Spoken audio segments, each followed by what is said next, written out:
Terima kasih atas kesempatannya. Alhamdulillah, Bapak narasumber yang kami banggakan ya. Luar biasa itu ya. Sehingga kalau di negara itu ada yang disebut apa ya, rencana pembangunan jangka panjang. Dan ini merupakan juga sama begitu ya, rencana pembangunan jangka panjang. Sebelumnya saya ingin menyampaikan apa ini? Kalau bahasa Sunda tuh sisindiran, ya, sisindiran. Jadi di sini terang bulan terang di kali. Ikan sidat enak dimakan. Asik bergabung dengan lem tari. Adat yang kuat, masyarakat nyaman.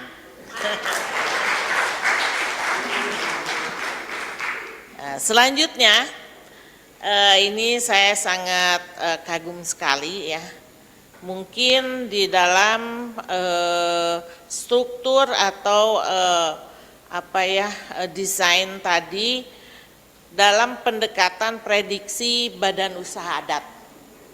Nah, kami pernah membuat atau menyusun tentang pemanfaatan aset kesultanan yang diminta oleh Kementerian Agama.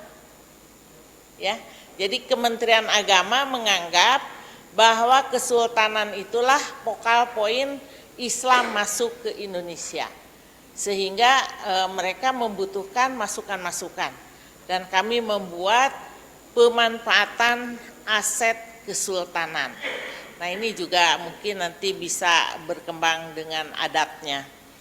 Nah di dalam pendekatan prediksi, ini kan baru prediksi ya, prediksi badan usaha adat, di sana mungkin ini pinter Bapak nih, tidak dimasukkan kaitan dengan pertambangan. Ya, pertambangan itu berada di wilayah adat. Ya, jadi UKM aja di sana itu. Ya itu mungkin ini pintar sih Bapak nih, UKM dulu biar ada yang ngomong gitu. Ya, pertambangan. Saya punya sahabat ya, Profesor Dr. Emi ya. Beliau itu pernah menjadi Purek ITB. Dia ahli di dalam geologi, Pak. Kami punya teman lagi ya, dia mau membuat usaha pertambangan emas di Kutai ya, di Kalimantan nih. Kami minta bahannya dan kami serahkan kepada Profesor Emi. Dan beliau itu mencoba untuk mencari lewat satelit dan sebagainya. Ternyata kita ini tidak miskin Pak, kaya raya ya. Ada satu gunung murni itu emas. Tepuk tangan dulu untuk Kalimantan. Nah, jadi jangan sampai diambil oleh bangsa lain. Murni itu, jadi kalau yang lain itu harus diolah lagi menurut beliau, ya menurut Profesor Emi. Tetapi kalau yang ini itu tidak perlu diolah lagi, sudah jadi emas semuanya katanya gitu. Tapi dikuasai, apakah itu oleh adat atau pemerintah. Nah barangkali karena ini berada di lingkungan adat itu perlu ditindaklanjuti. Dan saya siap untuk menghadirkan Profesor Emi ya, untuk masalah ini. Kemudian berkaitan dengan UKM, biasanya selalu seiring sejalan dengan koperasinya, gitu ya.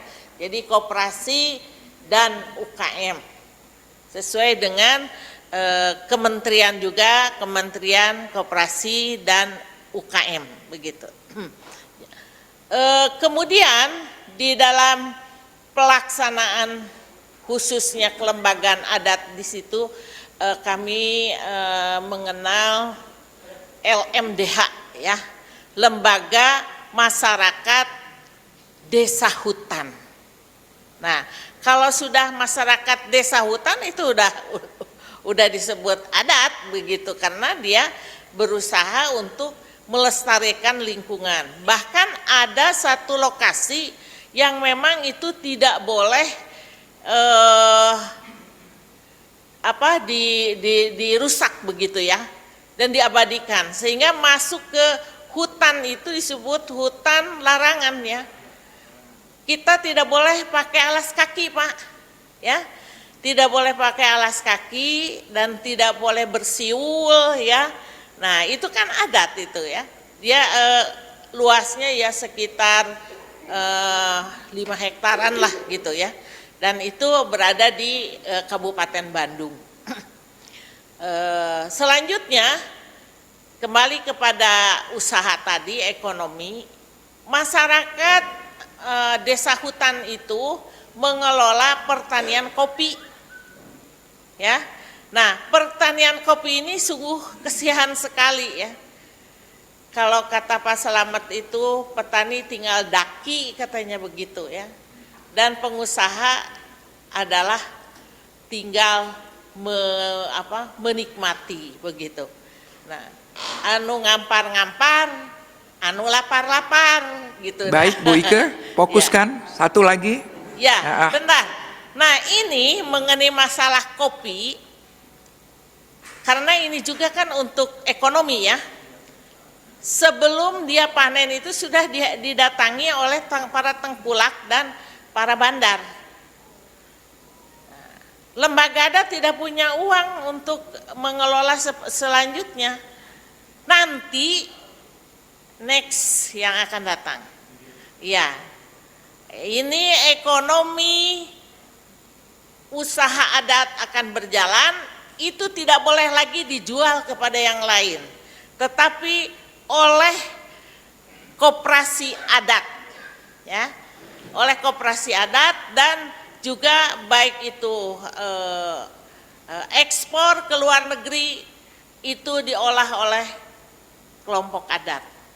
Demikian barangkali ya, karena sebetulnya ingin banyak tapi ya sudah Bu Eli seuri wae ya. Seuri wae, jadi abdi teh atos we eureun heula.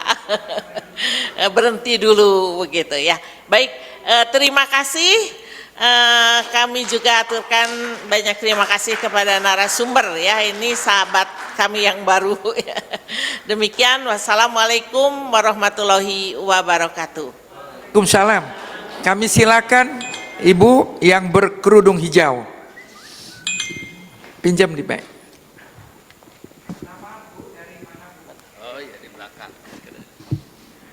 Bismillahirrahmanirrahim. Assalamualaikum warahmatullahi wabarakatuh. Terima kasih Ibu Moderator untuk kesempatan yang diberikan kepada saya. Yang saya hormati Bapak Ibu pimpinan Lemtari, juga teman-teman semua dari seluruh Indonesia yang saya banggakan. Nama saya Raden Roro Femi Kesumadewi. Saya dari DPD Bogor.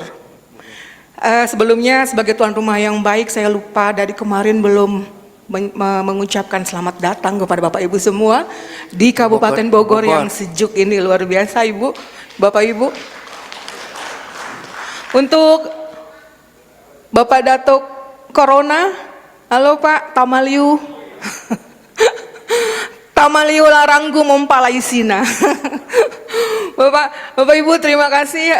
Saya di sini ingin sharing saja, sebenarnya bukan pertanyaan Bapak narasumber yang saya hormati, hanya sharing pengalaman bahwasanya beberapa waktu kemarin saya sebagai tenaga ahli konsultan untuk Kementerian Pariwisata berkesempatan menjadi tim percepatan untuk prioritas pariwisata, destinasi prioritas pariwisata di Indonesia.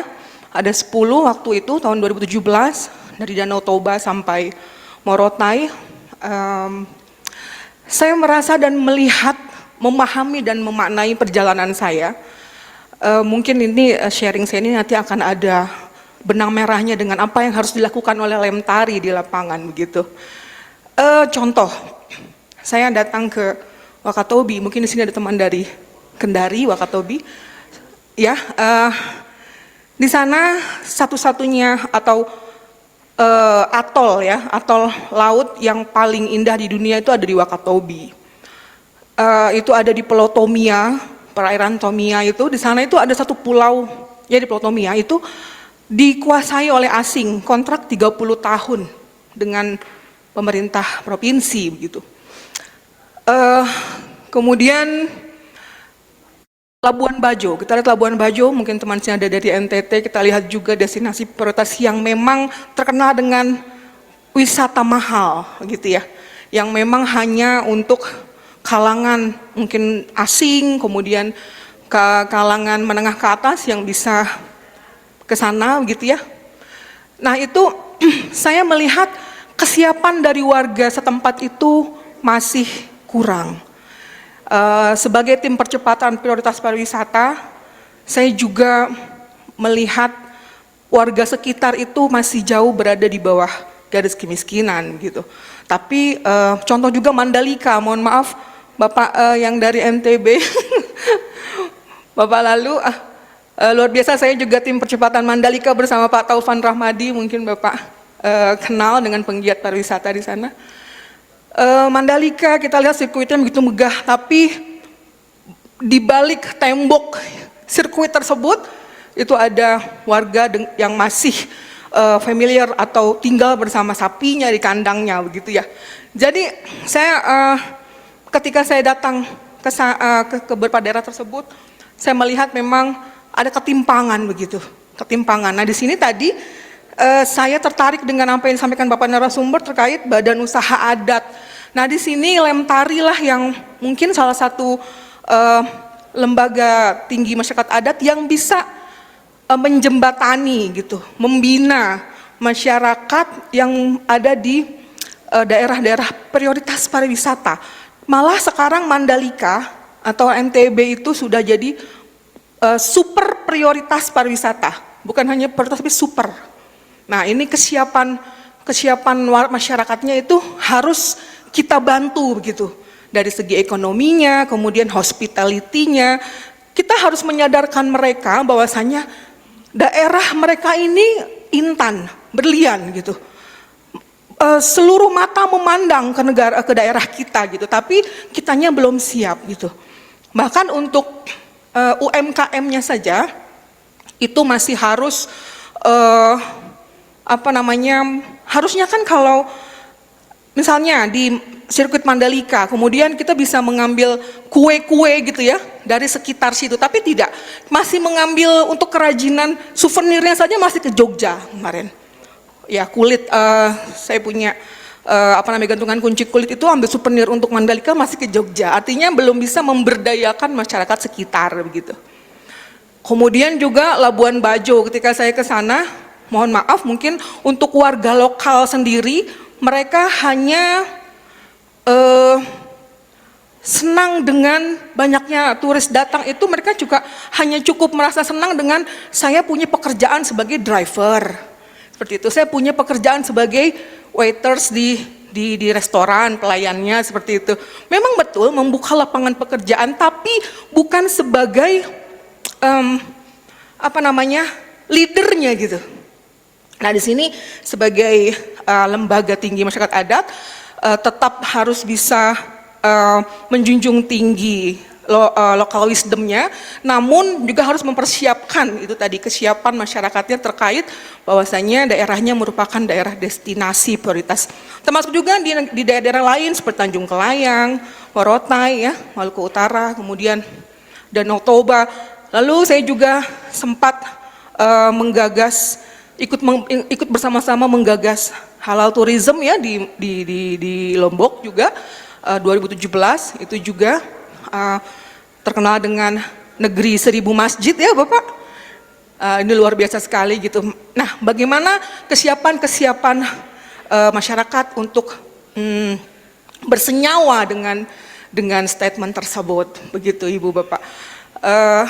Kemudian ketika di Bogor saya adopt pengalaman saya di luar ketika saya pulang ke daerah saya di Bogor. Kebetulan juga kemarin saya sebagai tenaga ahli Kominfo untuk UMKM Go Online, Bu, di 15 provinsi. Saya juga membawa oleh-oleh dari hasil perjalanan saya ke Bogor terkait pemberdayaan masyarakat. Saya merekrut warga untuk mengumpulkan mereka supaya bisa menjadi UMKM yang sesuai dengan prosedur lah ya gitu, dari PIRT, kemudian kita juga membantu mereka izin sampai ke halal MUI gitu Bu. Kemudian BPOM dan sebagainya itu juga kita bantu gitu. Nah, itu mungkin salah satu juga program kerja Lemtari di DPD Kabupaten Bogor begitu. Kemudian juga untuk anak-anak jalanan putus sekolah, kebetulan alhamdulillah karena background saya ilmu pendidikan, kemarin beberapa waktu lalu juga disertasi saya terkait pendidikan masyarakat untuk life skill. Jadi memang saya adopt ke tempat wilayah kerja saya di Bogor itu untuk membantu warga belajar, warga masyarakat yang putus sekolah terkait bagaimana mereka bisa mendapatkan pendidikan life skill dengan cara yang mudah. Itu juga program kerja kita di Lemtari Kabupaten Bogor. Terima kasih Bapak Ibu untuk waktu yang diberikan kepada saya. Terima kasih atas perhatiannya. Wassalamualaikum warahmatullahi wabarakatuh.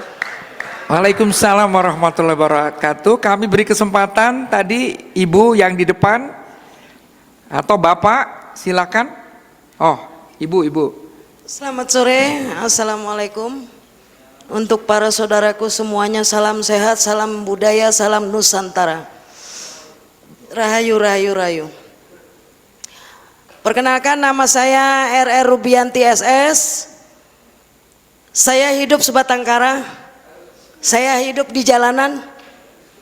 Ya, dengan bertemunya orang tua ini, Oma, alhamdulillah saya bisa menghadap ke sini, bertemu dengan keluarga dari para petinggi-petinggi. Saya bersyukur, puji Tuhan. Saya berterima kasih kepada orang tua dan keluarga saya ini, Oma yang juga hidup sendirian. Ya, jadi ini pengalaman hidup saya waktu saya tinggal di Jakarta.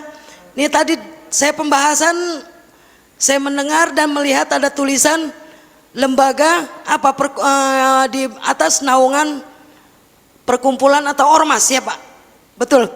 Nah, ini pengalaman dari guru itu mata saya ya, yang saya lihat. Nah, dan saya akan pertanyakan, itu semua ormas pada nggak punya adab. Yang saya lihat, warung-warung pedagang kecil diminta-mintain, nggak dikasih, diacak-acak. Ya, itu yang bikin saya miris. Nah, yang saya mau bertanyakan tentang ormas itu, jika mana saya bertemu dan melihat lagi kejadian itu, saya akan harus mengadukan kemana? Itu yang selama ini saya ingin sampaikan kepada petinggi. Cuman Tuhan baru ngasih izin saya hari ini, dan inilah suara hati saya. Saya selalu miris melihat yang di bawah. Ini suara hati orang kecil. Contoh, dari dulu saya melihat itu anak jalanan, benar yang kata ibu bilang, ya, anak jalanan itu yang harus kita perlu, kita rangkul. Ya.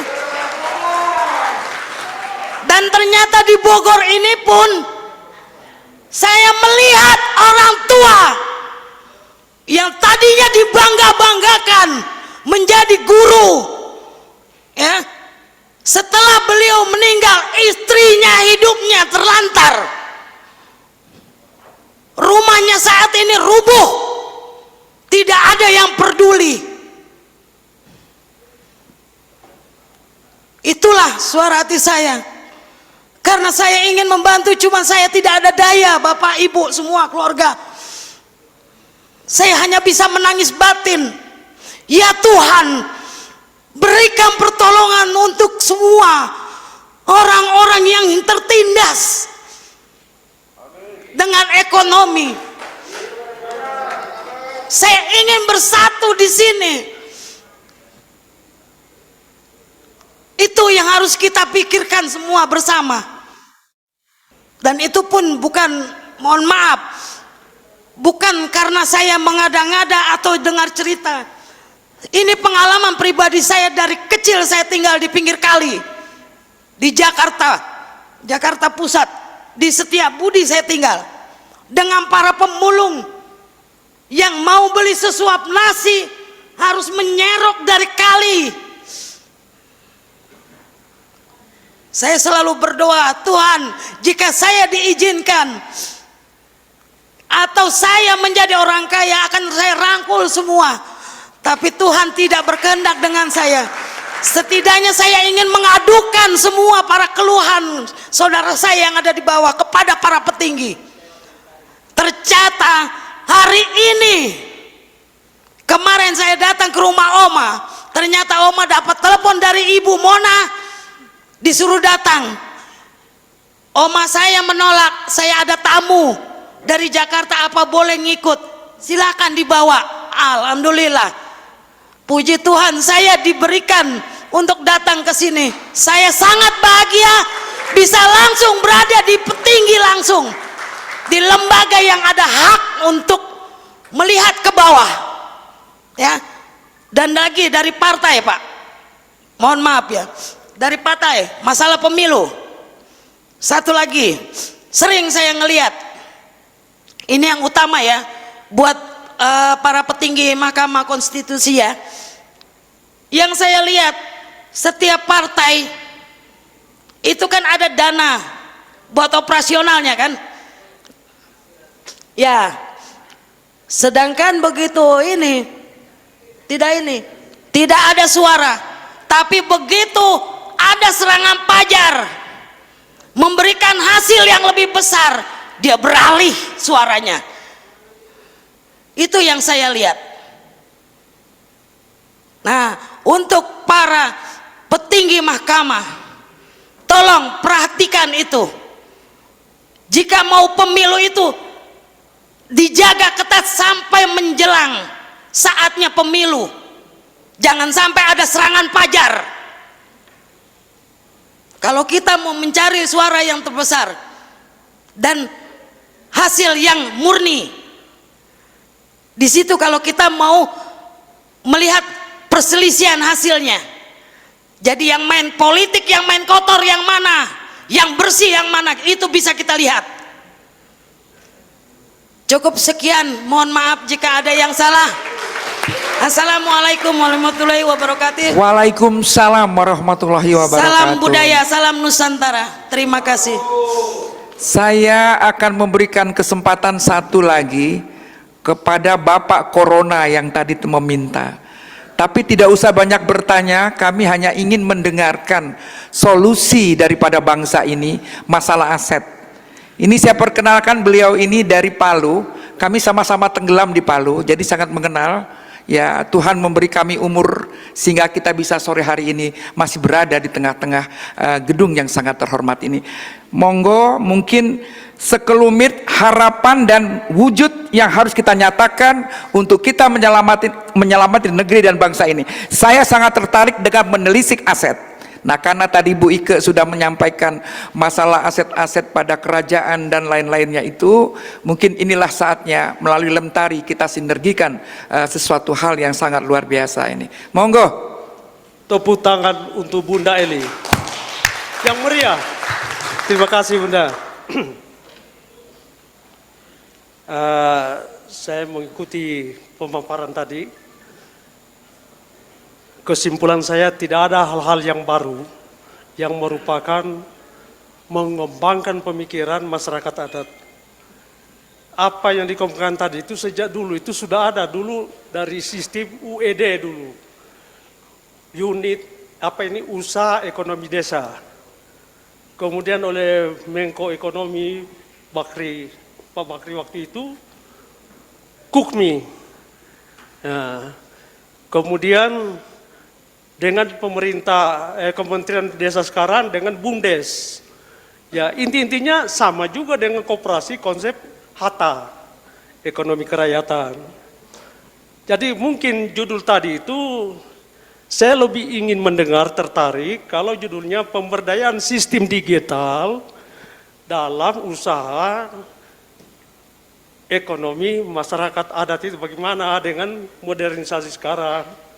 Sistem digital inilah yang untuk mengangkat derajat masyarakat adat dalam memasarkan hasil kegiatan usahanya di tiap kelompok usahanya itu. Saya kira itu yang menarik untuk saya, agar pemaparan teori-teori kurang lebih lah yang sama diharapkan oleh Wakil Presiden kita, Pak Hatta dulu dengan konsep koperasi. Nah inilah yang mungkin selama ini dengan adanya zaman sekarang dituduh pemerintah hanya memihak oligarki, pemegang kapital. Nah, mungkin dengan sistem digital ini, bagaimana kita ini yang seperti keluhan-keluhan ini diberi stimulus ekonomi untuk masyarakat adat, sumbernya dari mana? Itu yang kita perlu diskusikan agar masyarakat pedesaan yang diwakili masyarakat adat itu bisalah mandiri ke depan. Demikian saja masukan dari saya. Assalamualaikum warahmatullahi wabarakatuh. Terima kasih Pak Corona. Belum mau dibuka Pak Corona, uangnya yang banyak itu, ya. Tapi tidak mengapa ya. Baik, saya hormati, kita berikan kesempatan untuk penanggap ya. Oh masih ada satu, tapi yang benar-benar. Nah, kita pertanyaannya biar dijawab dulu. Nanti sesi kedua kita buka kembali. Baik, silakan. Saya coba jawab, ada 9 poin yang saya catat ya. Terakhir Pak Corona, saya langsung ada berapa poin yang dijawab secara menyeluruh. Pertama berkaitan affirmative action. Jadi Pak Corona juga afirmatif. Saya lebih cenderung pembelaan kepada ibu-ibu yang di bawah itu afirmatif oleh negara. Karena ketidakberdayaan itu jadi sebuah tuntutan negara. Digitalisasi itu anak kita selesai Pak. Saya bukan membantah, saya nggak akan paparkan itu, karena itu udah banyak kementerian membangun itu. Sehingga lebih saya membangun pemikiran kelas menengah ini bergabung dengan low class, itu sampai tadi. Kelas bawah ini diafirmasi, dibela. Kalau Malaysia itu 13 Mei 1969 sudah melakukan affirmative action terkait dengan suku Melayu, India, dan Tionghoa. Mereka bergabung untuk membuat One Malaysia. Tapi bukan membandingkan mereka. Tapi hari ini kita Indonesia melek berkaitan dengan kombinasi antar kelas di dalam masyarakat tadi. Akhirnya disparitasnya jauh. Kita mengabangun digitalisasi sementara yang bawah belum selesai. Masalah orang-orang tadi yang katakan ibu dari Bogor. Kenapa? Pemikiran belum selesai sampai pendidikannya. Prakondisi tidak tercipta maka menjadi guide, driver, segala macam ya Bu ya. Itu nggak selesai, desain besarnya nggak selesai. Tapi kita nggak membantah itu, mungkin nanti dalam rancangan strategis negara dan itu menjadi masukan kita ke depan. Dan yang ketiga, menurut saya poin yang perlu saya bangun dari afirmatif kemudian jadi pembelaan tadi, saya setuju dengan Bu Ike bagaimana bentuk-bentuk kolektif dari adat ini bersatu dalam kepemilikan dalam hal persaingan usaha tadi. Jadi kalau orang kelas menengahnya bersatu menjadi komisaris dan ujungnya kepada altruisme, ya ini mohon maaf, altruisme itu pembelaan Pak. Kita punya harta banyak, nggak dibela orang, nggak ada gunanya di hadapan Tuhan. Ini mohon maaf nih, saya agak ekstrim itu. Dan saya pro kepada ibu-ibu itu, karena ibu-ibu saya juga orang tua tunggal. Tepuk tangan dulu ibu-ibu. Ibu saya itu 7 orang anak, dia biaya sendiri. Sampai hari ini dia punya usaha, punya sekolah sendiri, punya yayasan. Dia nggak punya harta banyak, tapi yang dididik anaknya supaya dia naik pendidikannya, maka dia bisa menghidupi diri sendiri. Bahkan bisa eksis di tengah-tengah sosial. Nah, ini pesan saya ke ibu-ibu, jangan merendahkan dirinya, didik anak-anaknya Bu. Didik keturunannya, orang-orang sampingnya untuk menjadi generasi. Dan saya mengalami tidak makan itu sering Bu dulu. Saya sekolah juga jual warteg. Jadi UMKM itu sudah nikmati itu di Semarang. Jual warteg, buat rental komputer, segala macam. Ujungnya, hari ini saya merenungi masalah filosofis. Bukan lagi masalah duit. Masalah benda, metal, bukan materialism lagi, berpikir filosofis. Kalau kita filosofis ada afirmatif terkait orang bawah. Kebijakan yang diambil apa? Bagaimana mendesain orang kelas atas, kelas menengah, dan low class ini bersatu menjadi akselerasi, percepatan. Percepatan ekonomi, percepatan demokrasi, percepatan tentang nilai kebangsaan tadi. Jadi tidak ada kelas. Kelas dalam konteks perbenturan yang kita nanti jangka panjang berisiko kepada negara ini.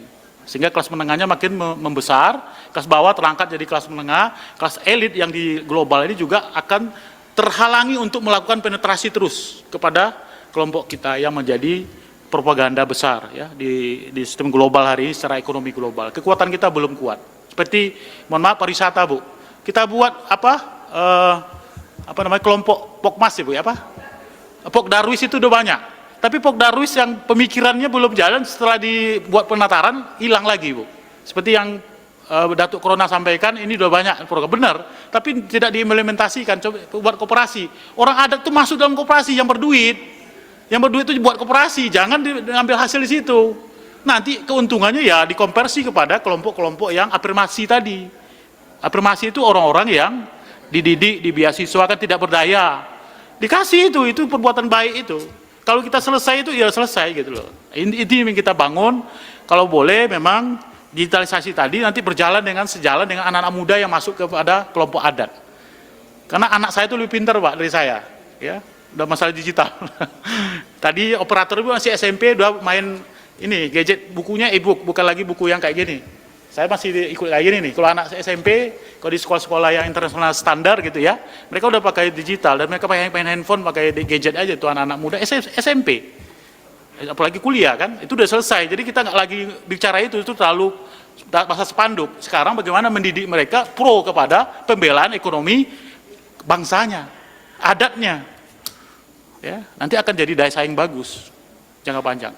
Itu yang saya jawab berkaitan dengan yang terakhir tadi masalah emosi Ibu tadi ya, saya kira terkait dengan Mahkamah Konstitusi ya, lembaga ini kita hormati dan tentu saja ujungnya kepada gerakan bersama. Jadi antara negara dengan warga negara itu berkaitan dengan budaya. Jadi budaya kita juga menghalangi politik uang. Saya sepakat dengan Ibu itu. Tapi kan politik uang juga akan mendapatkan nanti elit yang tidak lagi pro kepada kerakyatan. Uang yang diterima kalau di pilkada ya, saya sampaikan karena ilmu saya di situ. Nanti setelah jadi terpilih nggak mau pilih, oh kan udah dibayar. Anda kan sudah dibayar, ngapain lagi, nggak usah urusan dengan saya, jangan diterima. Kalaupun diterima, dalam penelitian saya terbaru 2020, mereka menerima tapi tidak memilih orang yang memberi uang. Itu lebih cerdas tuh rakyat seperti itu. Tepuk tangan dulu. Dia memilih visi misi yang terbaik dan latar belakang. Dan itu sudah muncul variabel itu di penelitian saya 2020 yang lalu di pilkada serentak. Mudah-mudahan ini bangsa kita mulai sadar, diterima uangnya, diam-diam nggak dipilih orangnya. Jadi bangkrut dia. Karena di belakangnya ada aktor Pak. Di belakang aktor ini ada aktor lagi. Saya nanti bicara di kampus lah. Kalau di sini agak terbuka, agak berisiko. Kalau di mahasiswa saya bicara lebih data dan lebih skenario politik, bagaimana agak desetting, segala macam. Itu nanti ambil pasca sarjana kita cerita dialektika di situ. Dia ada agenda besar ya di luar belakang dan aktor politik ini di belakangnya adalah aktor ekonomi Pak. Ya, nanti panjang itu rentonya sampai pada aktor yang paling bawah. Kenapa dimiskinkan bangsa ini? Pertanyaan saya tadi masalah simplikasi, duplikator, genetik, sosial biologi kita, coba kita bangun jangka panjang, ini kita membela keturunan kita, bangsa kita. Ini adat ini membela keturunan kita dan adat kita. Dan sepakat untuk itu. Saya sepakat dengan ibu-ibu ya, yang sedih hari ini, mudah-mudahan anaknya besok terhormat. Dan jangan mengatakan kita tidak terhormat hari ini. Ibu saya dulu berdagang Bu, saya juga tadi menetes air mata karena saya mengalami sendiri. Sekolah itu saya biaya sendiri. Ibu mengirim sedikit anaknya, alhamdulillah semuanya ada 7 orang tuh lumayan berhasil lah. Tapi dia luar biasa jual sayur, UMKM, hidup dengan bawah. Tapi hari ini perjuangan itulah yang membuat kita bergabung di sini. Percayalah dengan itu. Terima kasih. Assalamualaikum warahmatullahi wabarakatuh. Lanjut mungkin ada pertanyaan lagi karena sudah mulai sore ya. Masih ada waktu 10 menit. Tadi 3 pertanyaan. Dari Papua coba kami beri kesempatan ya, silakan. 3 penanya. Kami akan menampung, akan mengakomodir saran dan usulnya yang baik-baik ya.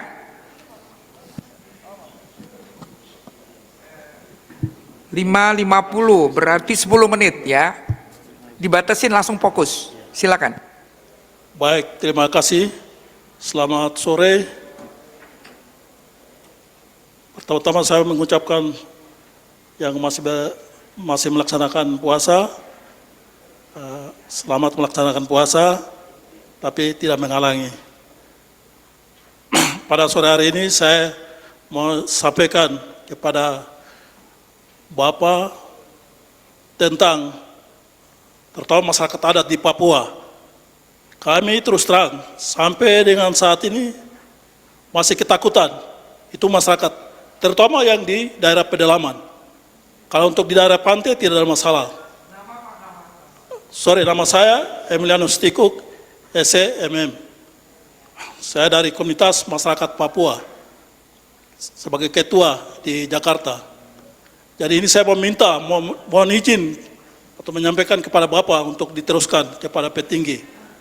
Pertama, kami mohon barangkali untuk tarik pasukan. Karena saya pikir di sana juga ada Pangdam di sana, Pangdam, ada Kapolda, ada Polres. Itu bisa mengamankan. Kenapa drop pasukan banyak ke sana? Akhirnya masyarakat jadi takut. Mau berusaha, mau kerja atau ini, ketakutan luar biasa, mengungsi ke hutan-hutan. Jadi barangkali lewat ini bisa kami dari adat, artinya bisa kerjasama. Dan terus terang, ada satu pengusaha, itu anak dari Tanjung Priuk, anak Betawi, orang Betawi, itu Bapak angkat. Itu luar biasa, dia kerjasama dengan lembaga adat dari Dapil 3, Papua. Itu khusus di bidang telekomunikasi. Luar biasa dia, sampai sekarang anak-anak Papua itu ada kurang lebih 90 orang. Itu ahli, bisa dalam IT apa semua itu pintar, Bapak angkat. Dan itu berhasil. Itu di Sorong, di daerahnya Pak. Jadi luar biasa. Jadi kami mohon, barangkali dari penarikan pasukan itu saja, kami dapat bimbingan atau dapat latihan di sini, bisa. Apalagi dari adat, itu bisa kami kerjasama, semua lancar. Demikian, terima kasih. Ya, selanjutnya dari wilayah mana Bapak? Ya, nyambung, maaf. Ya, saya Matius Murib dari Papua. Papua, ya. Ya, mohon maaf, saya akan bicara sedikit. Terima kasih untuk pemaparannya, mengingatkan saya untuk saya catat dan saya ulas kembali apa-apa yang sudah disampaikan tadi. Pertama itu saya merasa penting untuk adat, komunitas adat harus bisa melawan perubahan yang dari luar, yang atas nama agama dan pembangunan itu sungguh-sungguh menghancurkan identitas adat kita. Karena itu ini Lemtari bisa memposisikan diri untuk memperkuat eksistensi adat dan harus bisa melawan semua yang dari luar atas nama agama dan pembangunan. Saya mohon maaf tidak awali dengan salam agama, karena kita sedang bicara dalam konteks adat. Kalau sapaan adat kita masing-masing ada.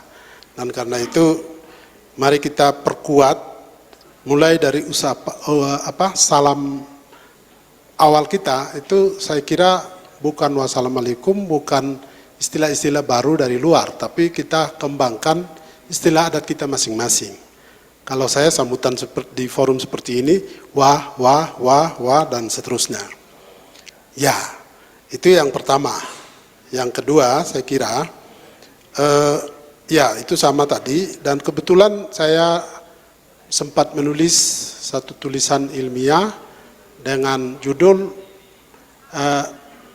Melawan Kekerasan Atas Nama Pembangunan. Dan mungkin akan ada tulisan berikut yang saya kembangkan, Melawan Kekerasan Atas Nama Agama. Karena atas nama pembangunan dan agama itu terbukti dia sudah menghancur lulukan adat istiadat kita. Ya, kalau ada yang setuju dengan saya, katakan ganteng. Kalau tidak setuju, diam. Nggak usah ngomong. Tapi saya kira ini fakta. Mau setuju atau tidak setuju. Eksistensi adat kita di seluruh Nusantara ini, termasuk kami di Papua itu sudah hancur lebur.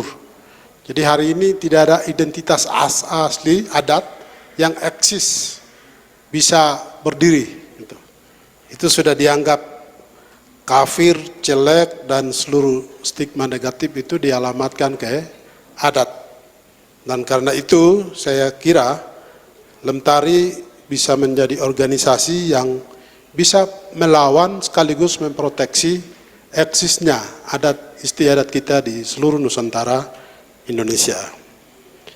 Yang lain saya kira untuk urusan eksisnya adat istiadat dan hak-hak yang diturunkan turun-temurun oleh leluhur di seluruh komunitas suku kita, itu dapat pengakuan yang luar biasa dari komunitas internasional.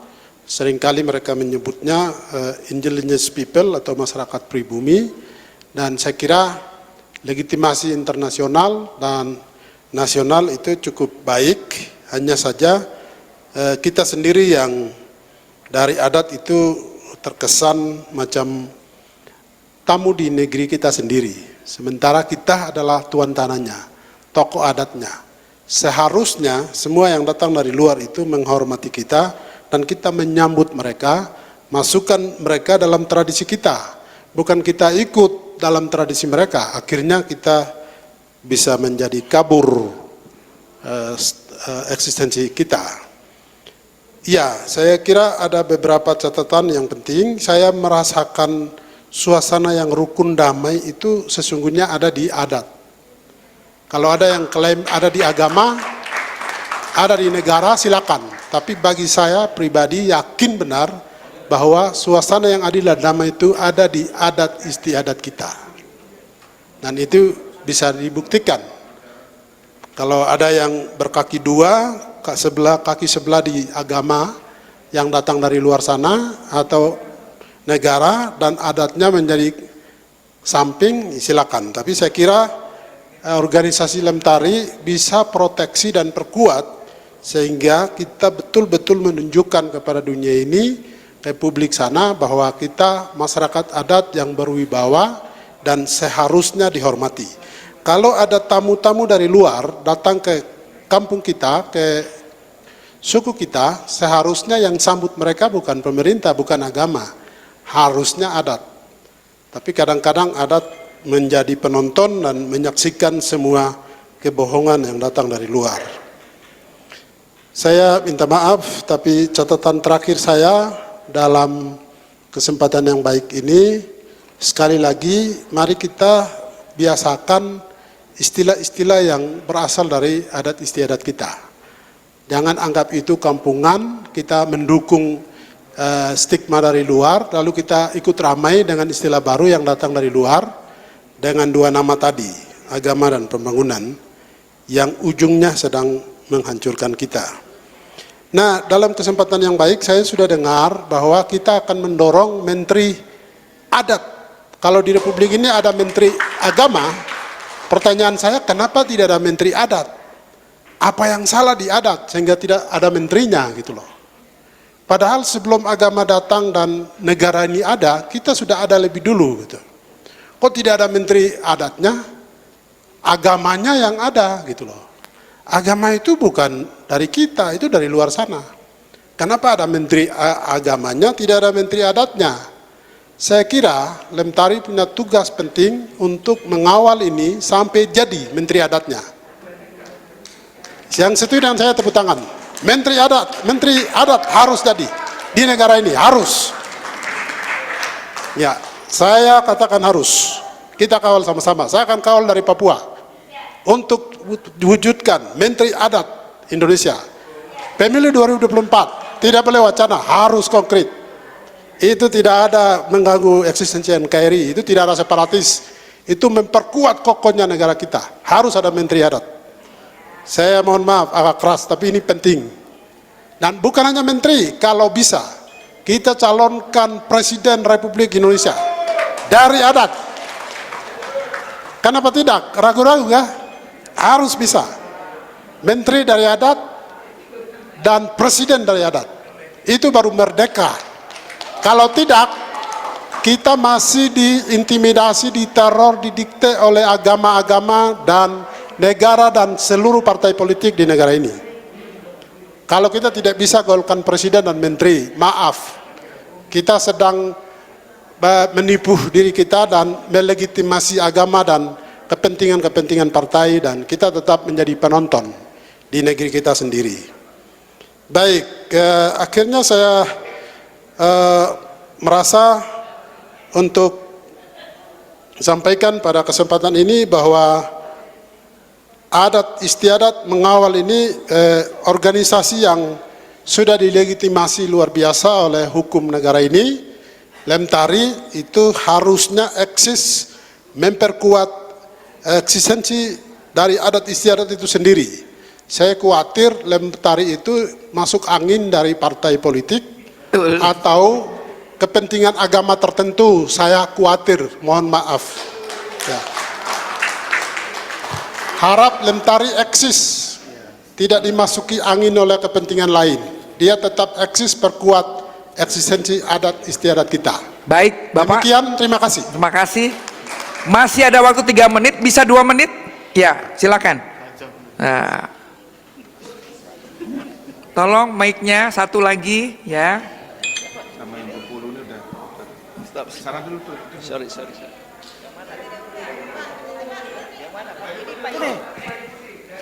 Pak, Bu, saya kasih masukan dulu nih. Ini diminta sih kita diakomodir semua permohonan mereka ini. Coba diakomodir atau disaring yang benar dulu, ya. Jadi gini, jangan kita pulang nggak membawa hasil nih, hasil dari daerah-daerah ini, ya kan? Jadi yang kita tadi bahas adalah mau ke Menhumkam. Ya, Menhumkam itu dasarnya apa? Anggaran dasar dan anggaran rumah tangga tuh beres dulu, ya kan? Ya kan? Nah, anggaran dasar dan rumah tangga. Tadi konsepnya udah ada, konsep mentahnya udah ada. Tinggal kita menjabarkan menjadi pasal-pasal. Mana ADART, mana anggaran dasar, mana anggaran rumah tangga. Nah, biar mereka pulang ini dapat hasil. Nah, bagaimana sinergi dari anggaran dasar dari DPP ke daerah? Nah, ini jadi daerah itu tinggal mengaplikasikan aja ke daerah si ADART kita. Sekalian kita ngurus ADART. Jadi untuk anggaran dasar di amandemen ini kapan yang akan dilakukan? Baik, ya. Itu. Terima kasih. Nanti Dr. Ruslan, nanti malam masih 2 pembicara lagi akan untuk besok anggaran dasar dan anggaran rumah tangga. Malam ini nanti ada 2 paparan, ya. Kami persilakan ya satu penanya lagi ya memberikan pandangan singkat-singkat. Nah, kita segera ini 3 menit. Kita mau berbuka puasa.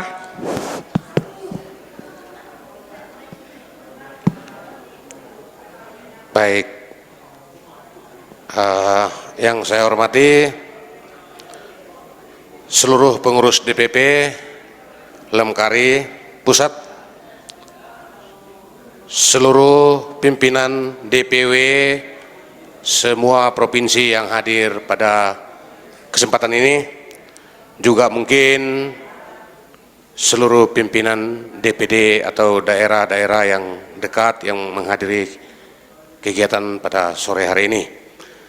Perkenalkan, nama saya Prof. Nuson Bai, asal saya dari NTT, tetapi saya datang ke sini mewakili DPD dari Kutai Barat karena kebetulan cari nasib di Kalimantan Timur atau tepatnya di Kutai Barat. Kehadiran saya di sini, saya adalah salah satu sekretaris yang di bawah dan ketua saya. Silakan berdiri Pak Ketua. Ini adalah putra asli dari Dayak Benua. Nah, ya. Terima kasih Pak Ketua. Karena pergaulan saya, beliau akhirnya merekomendasikan saya untuk mendampingi beliau hadir di sini mewakili daerah Kutai Barat. Tadi ada perkenalan singkat yang sudah dibuat pagi tadi. Ada dari teman saya dari NTT mewakili kami di Timor, tetapi saya hanya mau menceritakan secara singkat bahwa NTT ya, kalau dilihat dari struktur hierarki, Bapak boleh lihat aja di Google terkait nama saya Sonbai, cek Sonbai itu siapa, sehingga tidak ada semua orang itu datang mengaku-mengaku di sini bahwa kami ini begini turunan-turunan. Harus jelas, Lemkari ini kalau salah sasarannya, maka itu bisa disalahgunakan untuk kepentingan-kepentingan pribadi. Ya, artinya apa? Saya perlu katakan di sini bahwa sekarang ini banyak orang mengatasnamakan orang lain atau kedudukannya hanya untuk mencari nafkah. Contoh kecil, saya datang ke Kalimantan Timur. Di sana kehidupan saya sehari-hari adalah security, Bapak Ibu. Saya satpam, Pak. Ya. Tetapi pergaulan saya dengan orang, akhirnya dengan komunikasi saya menganggap saya orang ini bisa dipertanggungjawabkan. Ya. Kehidupan sehari-hari kami di sana adalah melihat orang-orang saya dari Timor yang kerjanya di perusahaan sawit, Pak. Ya. Yang kontrak kerjanya tidak jelas. Ya. Ketika mereka sakit atau di PHK dari perusahaan itu, kami pengurus-pengurus kabupaten yang ada di Kutai Barat, dalam hal ini di bawah nama Ikantim, Ikatan Keluarga Nusa Tenggara Timur yang ada di Kutai Barat, itu bahu-membahu memberikan dana untuk kami bisa pulangkan atau kami hidupkan mereka. Ya, padahal mereka datang ke sana itu, Pak, perusahaan yang bawa, Pak, sawit itu. Sawit itu berkembang di Kutai Barat dengan kontrak kerja tidak jelas. Ya, kenapa saya katakan di sini? Karena bapak-bapak ada di sini yang dekat dengan pemerintahan tertinggi di sini, bisa juga sampaikan hal ini sama bapak-bapak pimpinan, karena mungkin juga mereka bisa menanam tanam atau tanam jasa di sana sehingga tidak bisa memperhatikan hal itu. Ya. Yang kedua, saya berbicara tentang kampung halaman saya. Ya. Sejak dari kecil sampai sekarang tidak ada alat komunikasi itu bisa lancar di kampung saya. OL Nunu bisa dicatat, Pak. Kampung OL Nunu sampai sekarang tidak ada listrik. Listrik itu tidak ada. Ya. Jadi pembangunan yang merata yang dirasakan orang lain belum dirasakan seluruhnya di NTT. Bahkan jalan saja, Pak, itu lubang-lubang, Pak. Itu tidak bisa dilewati. Ya. Tapi kalau di sini pimpinannya turun ke Kupang, disambut baik oleh masyarakat di sana dengan tarian, dengan pakaian adatnya seperti ini. Karena memang adat ini dari turun temurun itu sudah diajarkan untuk menghargai yang lebih tinggi, apalagi itu pemimpin. Ya. Kebetulan saya pada kesempatan ini bisa menyampaikan ini, ya, terkait usulan saya ini agar tolong dibantu tentang pembangunan, lebih difokuskan ke kampung saya, namanya Kampung OL Nunu, Desa OL Nunu, yang saat ini akses jalan tidak bisa, listrik tidak bisa, air tidak ada. Jadi kalau saat musim hujan aja baru kami bisa mandi. Kalau tidak ada itu, maka kami mandinya itu pada hujan aja kami bisa mandi. Mungkin itu aja penyampaian dari saya, kurang dan lebihnya saya mohon maaf. Terima kasih, selamat sore untuk kita semua. Baik, sebentar lagi kita maghrib dan kita akhiri ya.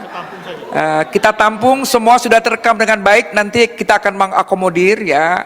Saya Eli Yuniarti sebagai moderator pada sore hari ini ya. Nanti kami kembalikan kepada Bapak kita ya, Pak Didin. Demikian yang bisa disampaikan. Billahi taufik walhidayah. Wassalamualaikum warahmatullahi wabarakatuh.